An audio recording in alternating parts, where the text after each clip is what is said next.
દર્શક મિત્રો, આપ જોઈ રહ્યા છો NN ન્યૂઝ. હું છું એન્કર અર્પિતા પટેલ. હવે જોઈએ અગત્યના સમાચાર. ગુજરાતમાં મહિલાઓ, બેન દીકરીઓ તથા ગાયોની માટે લડતા ગૌભક્ત ધ્રુવ બાપુ જે દીકરીને ગાય દોરે ત્યાં જાય. ધ્રુવ બાપુ કહેતા બોલ્યા કે આ બંને સંસ્કારમાં હોય કે અવળે સવળે રસ્તો દોરો તો જ જાય. તે ધ્યાનમાં લઈ ધ્રુવ બાપુએ મહિલા રાત્રિ હેલ્પલાઇન નંબરની શરૂઆત પંચમહાલ, દાહોદ, મહીસાગર 3 જિલ્લામાં કરેલ છે.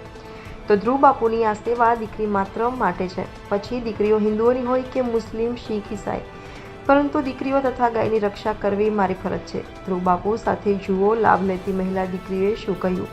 આ સેવા બદલ બાપુના સાનિધ્યમાં જઈ મુલાકાત કરી કહ્યું કે પોસ્ટરમાં નંબર જોતા એક જ ફોનમાં મને આ સેવા મળી તથા ગોધરાથી રાત્રિના 12 કલાકની આસપાસ સમય થતો હતો તો પણ ગાડી મને મારા ગામડે મહીસાગર, લુણાવાડા સુધી સુરક્ષિત મૂકી પરત ફરી. આભાર વ્યક્ત કર્યો ધ્રુવ બાપુનો કે સાચે અર્થમાં ગાયો તથા દીકરીઓ માટે કાર્ય કરી રહ્યા છે. બ્યુરો ચીફ સુનિલ સિંહ, NN ન્યૂઝ, પંચમહાલ. દર્શક મિત્રો, તમારી આસપાસ બની રહેલી અવનવી ઘટનાઓ વિશે જાણવા માટે NN ન્યૂઝને લાઇક કરો, શેર કરો, સબસ્ક્રાઇબ કરો અને બેલ આઇકન પ્રેસ કરો જેથી આપની નોટિફિકેશન્સ મળતી રહે. ભાવનાબેન, તમને કેવી સેવા લાગી? મારા રાષ્ટ્રીય હિન્દુ યુવાસેના જે છે મહિલા હેલ્પલાઇન નંબર, તો તમને સેવા કેવી લાગી? હા સર, એમાં એવું છે કે હું મારા ઘરથી બરોડા એક્ઝામ આપવા માટે ગઈ હતી, જે 200 કિલોમીટરના અંતર લઈ ગયેલા છે. તો રાતના 1:30 વાગ્યાના અંદર હું ગોધરા બસ સ્ટેન્ડ ઊભી હતી, જે મારે ઘરે પહોંચવા માટે કોઈ વાહનની વ્યવસ્થા કંઈ જોવા ન મળી. એટલે પછી મેં સામેના બોર્ડ પર મેં રાષ્ટ્રીય હિન્દુ સેનાનો જે હેલ્પલાઇન નંબર જોયો તો મેં કોલ કર્યો, જેથી મને ત્યાંથી જવાબમાં અમને વાત કરી અને પછી મને મારા ઘરે સુધી પહોંચાડવા મદદરૂપ થયા, જેથી મને એવું લાગ્યું કે હું મારા ઘરે સુરક્ષિત પહોંચી ગઈ છું.